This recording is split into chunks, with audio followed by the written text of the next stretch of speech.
The avoidant person is experiencing something they didn't anticipate and cannot easily manage. They're realizing who you actually are, what you've become, and what they actually lost. And this realization is creating genuine panic in their psychological system. When they pushed you away, when they created distance, when they ended things, or withdrew into protective patterns, they operated with specific assumptions about you and about how the ending would unfold.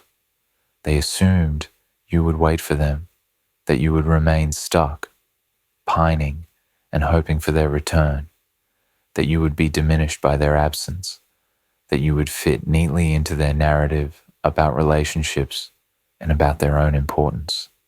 They assumed they could keep you as option they might return to if they changed their mind, that you would remain relatively unchanged and available in the background of their life while they explored their defended independence or pursued other connections that felt safer. But something has shifted that's forcing them to recognize these assumptions were completely wrong. You're not who they thought you were. You're not behaving according to their script. You've transformed in ways that reveal strength, self-worth, and forward movement that contradict everything they expected. You're not waiting. You're not broken. You're not diminished. You're not available as backup option. You're actually thriving, growing, becoming more of who you're meant to be without them. And this reality is creating profound panic because it forces them to recognize several devastating truths simultaneously. They misjudged you and underestimated your strength. They lost someone far more valuable than they realized while they had you. Their patterns cost them something irreplaceable, and you might be genuinely gone in ways that cannot be reversed by their typical strategies of periodic reach-outs or expressions of renewed interest. The panic is not just about losing you. It's about the collapse of their entire framework for understanding the relationship and understanding themselves. It's about recognizing they were operating from a place of arrogance and delusion, believing they had more power and control than they actually had, believing you needed them more than they needed you, believing their withdrawal would hurt you more than it would hurt them. The realization of who you are now, someone who doesn't need them, who has moved beyond them, who is living well without them, is shattering these comfortable beliefs and forcing confrontation with reality they cannot escape or rationalize away. The realization that comes too late. You're not who they thought you were. The avoidant person's panic stems from fundamental realization that their entire perception of who you were and who you are was inaccurate, and this misperception meant they made catastrophic miscalculation in how they treated you, and in their assumption that you would always be available if they decided they wanted you back. This realization is coming too late, because you've already moved forward in ways that make their belated recognition irrelevant to your trajectory. But understanding what they're realizing and why it's creating panic illuminates both how profoundly they misjudge the situation and how complete their loss actually is. The avoidant person is realizing that you were never the needy, dependent, overly emotional person they framed you as during the relationship. They used your investment in the relationship, your expressions of care and need, your desire for closeness and commitment as evidence that you were too attached, too demanding, too unable to be complete without them. They saw your normal relationship needs and emotional expression as weaknesses that proved you weren't as strong or independent as they were. But now they're seeing evidence that contradicts this entire narrative. You're demonstrating independence they didn't think you possessed. You're showing emotional strength and resilience they didn't believe you had. You're living well without them in ways that prove you don't need them for your happiness or completeness. This realization forces them to recognize that their perception of you was distorted by their defensive framework, that they were judging your healthy attachment behaviors through their wounded lens, and that you were actually stronger and more complete all along than they gave you credit for. The avoidant person is realizing that your investment in the relationship wasn't neediness or weakness, but was strength and courage they lacked. You were willing to be vulnerable, to express your feelings and needs, to invest emotionally despite the risks, to stay and work through difficulties rather than running when things felt uncomfortable. All of these behaviors require enormous strength and emotional capacity that the avoidant person does not possess. They framed your vulnerability as weakness because they're too afraid to be vulnerable themselves. They framed your investment as neediness because they're too defended to invest fully in anything. But now they're recognizing that you were demonstrating emotional courage and capacity that they don't have, that your willingness to show up fully was strength rather than weakness, and that they were the limited one in the dynamic, not you. The avoidant person is realizing that you actually saw them clearly all along, that you understood their patterns and their wounds, even while you were experiencing the pain those patterns caused. They might have assumed you didn't understand what was happening, that you were confused or taking their behavior personally without recognizing it as their own dysfunction. But evidence of your current clarity and growth reveals that you probably understood far more than you showed, that you were observing their patterns while trying to work with them, that you saw their wounds with compassion while also recognizing their responsibility for those wounds. This realization is uncomfortable because it means they weren't successfully hiding their patterns, weren't successfully maintaining their image, weren't successfully controlling the narrative the way they thought they were. You saw through them and you chose to engage anyway, and they threw away someone who understood them while still loving them. The avoidant person is realizing that your leaving or your acceptance of their withdrawal was not defeat, but was choice based on self-respect and standards they should respect, rather than dismiss. When you stopped pursuing them, when you accepted the ending, when you maintained no contact, they might have initially interpreted this as you giving up or as you not caring enough to fight for the relationship. But your subsequent growth and strength reveals that your departure was actually conscious choice to no longer accept treatment that didn't align with your worth, that you left because you valued yourself enough to walk away from a situation that wasn't serving you, not because you were defeated or didn't care enough. This realization shifts their perception of the ending from something they controlled and decided to something you chose, taking power away from them and giving it to you. The avoidant person is realizing that you're not the same person you were when you were with them, that you've grown and evolved in ways that make you even more valuable and that make the loss even greater. Perhaps you've healed from the relationship and become more confident and self-assured. Perhaps you've achieved goals you were working toward. Perhaps you've developed new interests or deepened existing ones.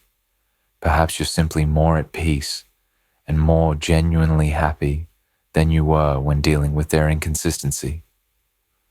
Whatever the specific changes, they're witnessing transformation that shows you're not stuck or diminished by the relationship's ending, but are actually flourishing without them. This transformation is threatening because it proves you didn't need them to be happy or complete, and it makes you even more attractive and desirable now than you were when they had access to you. The avoidant person is realizing that their assumptions about being able to return to you if they wanted were completely unfounded. They assumed you would be available, that you would accept them back if they reached out, that the door they closed or partially closed would still be open when they decided they wanted to walk through it. But your current state reveals that this assumption was arrogant and incorrect. You've moved on. You've created life without them. You've possibly even found someone else who can actually meet your needs. The door isn't just closed, it's locked, and they don't have the key anymore. This realization creates panic because it means they've actually lost you in a permanent way, rather than just creating temporary distance they could reverse whenever convenient. The avoidant person is realizing that you are better than anyone they're encountering now, that their comparisons of you to others reveal you possessed rare combination of qualities they took for granted, and that they're not finding elsewhere. They're dating or meeting other people and discovering that no one understands them like you did. No one is as compatible. No one offers the same depth or connection or patience. This progressive realization through comparison makes them recognize that you weren't just another person they dated, but were actually exceptional match. They destroyed through their patterns. The recognition that they had something rare and valuable and threw it away creates regret and panic that intensifies as they continue failing to find anyone who compares to you. How your transformation shattered their comfortable narrative. The avoidant person's panic is not just about recognizing who you actually are, but about how this recognition completely shatters the comfortable narrative they constructed about the relationship, the ending, and themselves. This narrative served important protective functions, allowing them to justify their behavior, to avoid guilt and responsibility, to maintain their self-image as the independent, rational person who made necessary choices. Your transformation destroys this narrative by providing evidence that contradicts its fundamental assumptions, forcing the avoidant person into uncomfortable confrontation with reality they can no longer deny or rationalize away. The comfortable narrative the avoidant person maintained was that you were too needy, or too emotional, or too demanding, and that the relationship ended because of your excessive needs or your inability to give them the space they required. This narrative made the ending your fault, or at least made it about incompatibility rather than about their avoidance and their patterns. But your current transformation reveals that you're not too needy or too emotional. You're independent and emotionally regulated and thriving. This evidence shatters the narrative that blamed you for the relationship's problems and forces the avoidant to recognize that the problem was their inability to handle normal intimacy, not your excessive demands or emotional instability. The comfortable narrative included the belief that they were the less invested party, the one with more power and control, the one who could take or leave the relationship while you desperately needed it. This belief protected their ego and made them feel superior and secure. But your transformation and your apparent ease in moving forward shatters this narrative by revealing that perhaps you weren't as invested or as dependent as they thought, or that you had the strength to divest and move forward in ways they didn't anticipate. Either interpretation is uncomfortable because both challenge their assumption that they had the power and that you needed them more than they needed you. The comfortable narrative included the assumption that their withdrawal hurt you more than it hurt them, that you were suffering while they were fine, that they were successfully moving on while you were stuck. This assumption allowed them to feel powerful and to avoid confronting their own pain and loss. But seeing you thriving, seeing you happy and growing, and apparently unaffected by their absence, shatters this narrative by forcing them to recognize that maybe you're fine without them, maybe you're not suffering, maybe you've moved on successfully, while they're the one who's stuck comparing everyone to you and unable to find what they lost. This reversal of who's more affected by the ending is deeply threatening to their ego and their sense of themselves. The comfortable narrative included the belief that they could maintain their defended independence and also keep you as option. They might explore if they ever felt ready or if they couldn't find something better. They assumed they could have it both ways. The freedom of being alone and the security of knowing you'd be available if they changed their mind. Your transformation shatters this narrative by proving they can't have both. That choosing their defended independence meant actually losing you. That you're not waiting as backup option. That they made real choice with real consequences rather than maintaining comfortable ambiguity. This realization that their choice was actual choice, with permanent loss attached, creates panic because it means they're accountable for what they lost in ways they didn't anticipate. The comfortable narrative included the story they told themselves about who they are. Independent person who doesn't need intimate relationships, who is better off alone, who made conscious choice to prioritize their individual development over a relationship. But your transformation challenges this narrative by highlighting, through contrast, that maybe they're not actually thriving in their independence, maybe they're not better off alone, maybe their choice wasn't conscious preference, but fear-driven avoidance. If you're doing better without the relationship than you were in it, and if they're not doing better alone than they were with you, it suggests that the problem was their patterns preventing healthy relationship rather than relationship itself being inherently limiting or problematic. The comfortable narrative included the assumption that they were the mature, rational person making difficult but necessary decisions while you were the emotional, reactive person unable to handle their need for space. But your calm, boundaried, dignified response to the ending and your subsequent growth shatters this narrative by revealing that you were actually the more mature and emotionally intelligent person all along. You handled the ending with grace. You respected their boundaries while maintaining your own. You moved forward with your life in healthy ways. Meanwhile, they're the one experiencing panic and regret and struggling to move on. This reversal forces them to question their entire self-perception and to recognize that their intellectual justifications for their patterns might have been sophisticated defenses rather than genuine wisdom. Your transformation also shatters their comfortable narrative about what you meant to them and how important the relationship was. They might have minimized the relationship's significance to protect themselves from the pain of loss, telling themselves it wasn't that serious, that you were together for a relatively short time, that you weren't that compatible anyway.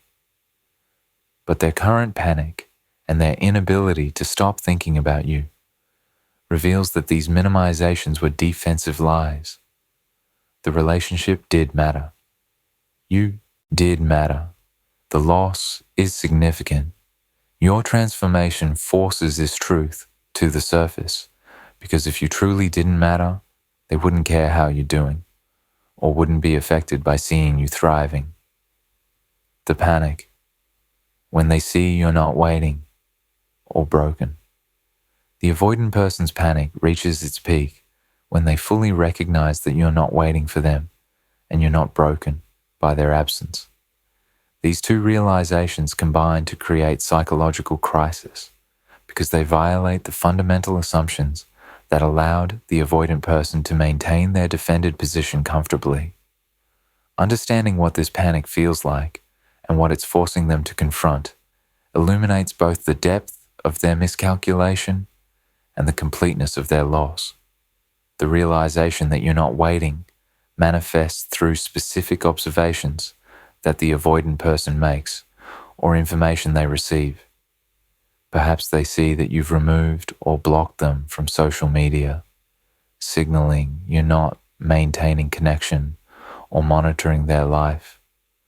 Perhaps they hear through mutual friends that you're dating someone new, or that you've expressed no interest in reconciliation. Perhaps they reach out in some small way and receive no response, or receive response that's polite but clearly boundaried and final.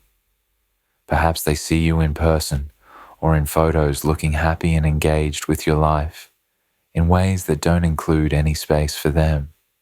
All of these signals communicate clearly that you're not sitting around hoping they'll come back, that you're not organizing your life around possibility of their return, that you've genuinely moved forward without them.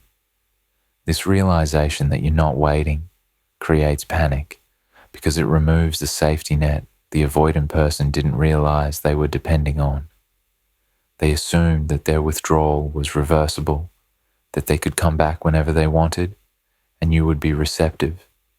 This assumption allowed them to explore their defended independence without truly facing the permanence of loss, because in the back of their mind, you were still there as option.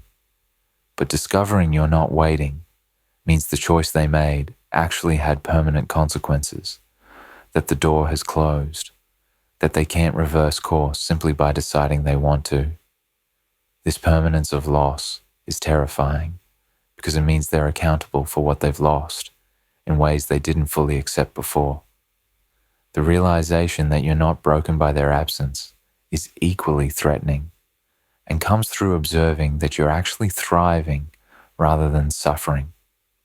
The avoidant person might have assumed that their absence would devastate you, that you would struggle significantly, that you would be obviously hurt and diminished. This assumption served their ego and also justified their withdrawal by making it seem like the kind thing to do was to stay away and let you heal. But seeing that you're not broken, that you're actually doing well, or even better than when you were dealing with their patterns, completely contradicts this assumption. You're not devastated. You're not struggling. You're not obviously hurt. You're happy, confident, engaged with your life, possibly more vibrant and alive than you were when caught in the anxiety of their hot and cold behavior. This realization that you're not broken creates panic because it means the avoidant person didn't have the impact they assumed they had, that they're not as important or as powerful as they believed, that you're stronger and more resilient than they gave you credit for. Their ego is threatened by discovering that you didn't need them to be happy, that you're fine without them, that their presence or absence isn't the defining factor in your well-being that they assumed it was. This ego blow combines with the recognition that if you're fine without them, maybe you were never as dependent or invested as they believed, which further threatens their sense of their own importance and desirability. The combination of you not waiting and you not being broken creates particularly acute panic because it means the avoidant person has actually lost you in a permanent way while you're simultaneously demonstrating that you're better off without them. This is a worst-case scenario for their ego. They lost something valuable that they now cannot get back, and the person they lost is thriving without them in ways that suggest they were actually the problem, or at least that their absence is not the loss they assumed it would be for you. The panic manifests as obsessive thinking about you, as attempts to reach out or to get information about you, as expressions of regret or renewed interest that they wouldn't have expressed when they still had access to you. The panic also includes the avoidant person recognizing that time is working against them rather than for them. While they were assuming you'd be waiting, time was actually moving you further away from them. You were healing, growing, potentially meeting other people, definitely creating life without them in it. Every day that passed made you less available and less likely to want to return to them.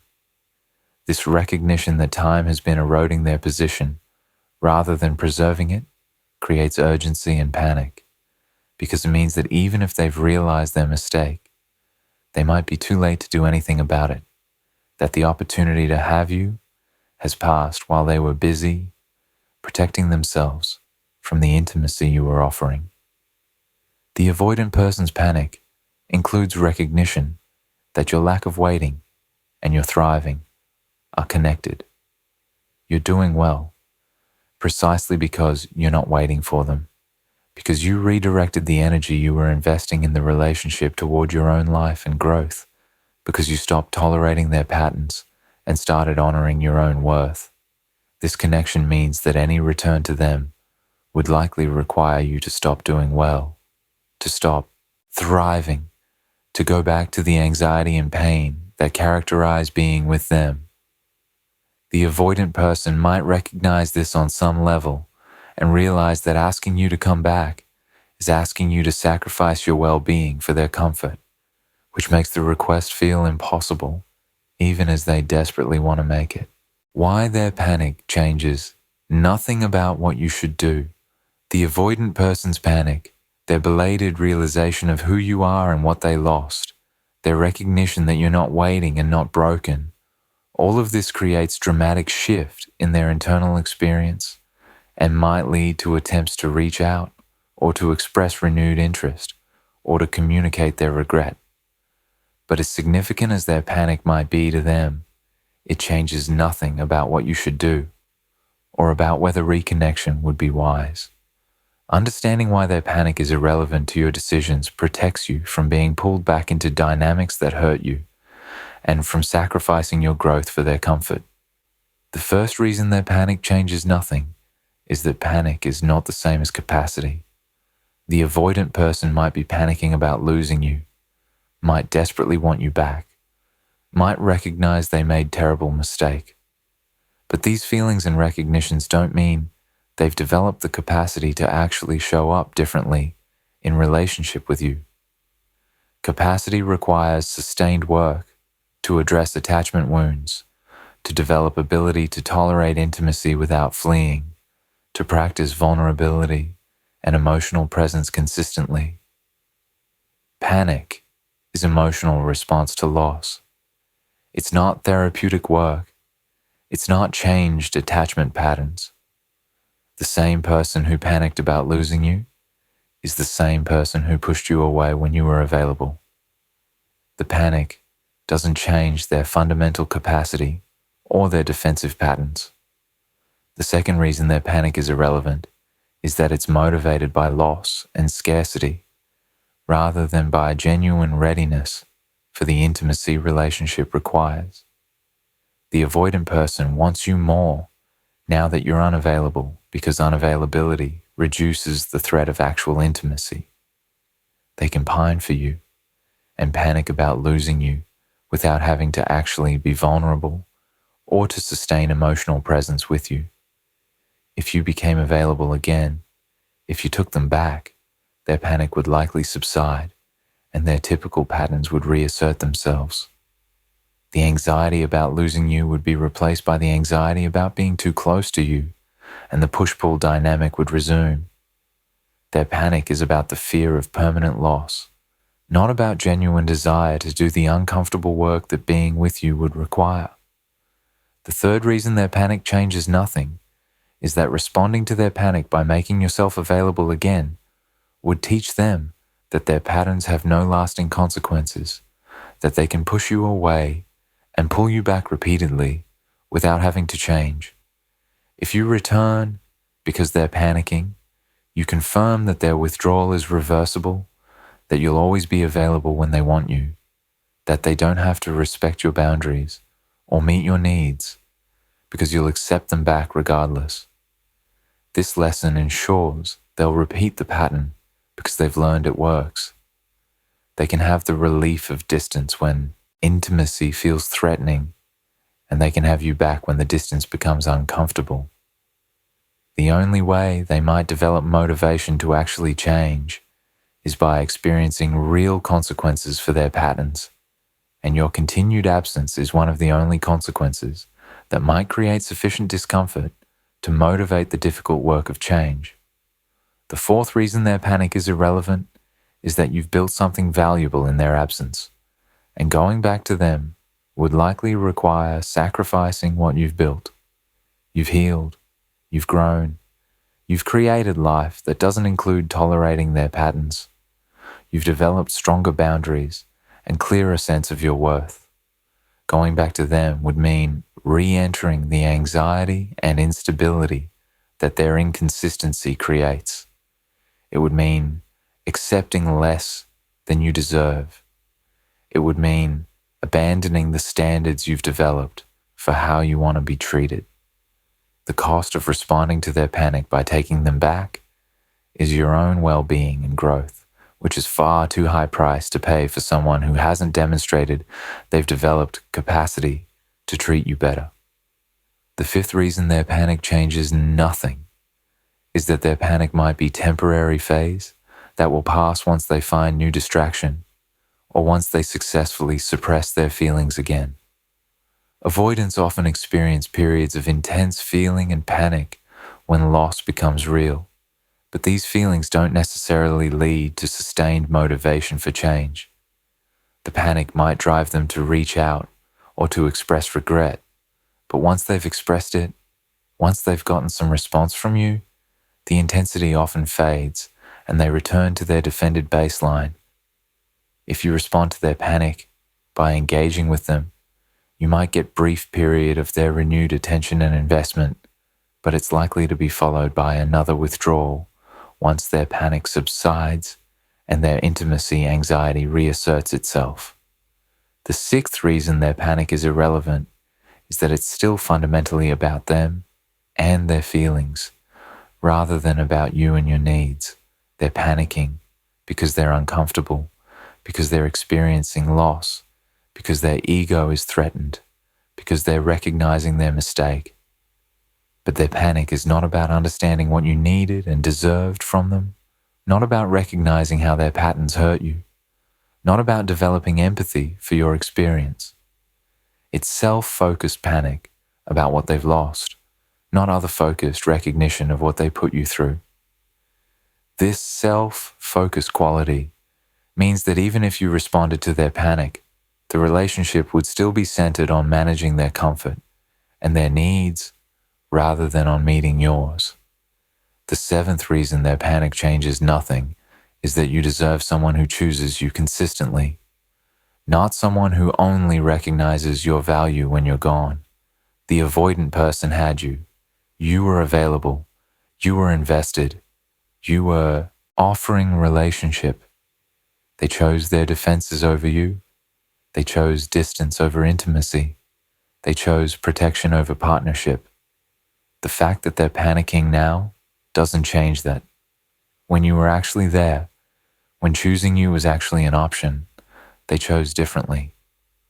You deserve someone who recognizes your value while you're present, who chooses you when you're available, who invests in the relationship before loss makes them panic.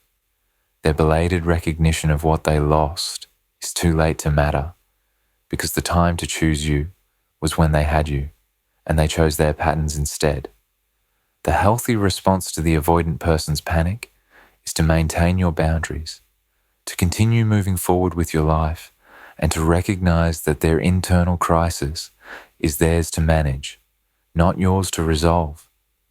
If they're genuinely committed to change, if they're actually doing sustained therapeutic work, if they can demonstrate over an extended period that they've developed new capacity, then maybe reconnection could be considered far in the future.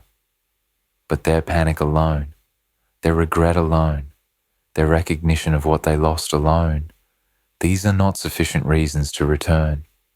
They're experiencing consequences of their own patterns, and sometimes the kindest thing you can do for someone, and certainly the kindest thing you can do for yourself, is to allow them to experience those consequences fully, rather than rescuing them from the discomfort that might be the only thing that ever motivates genuine change.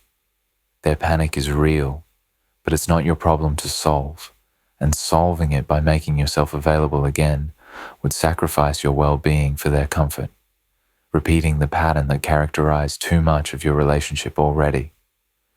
You've built something valuable in their absence. Protect it, honor it, continue forward with your life, and let their panic about what they lost be the teacher it needs to be, even if that teaching comes too late to benefit your relationship with them.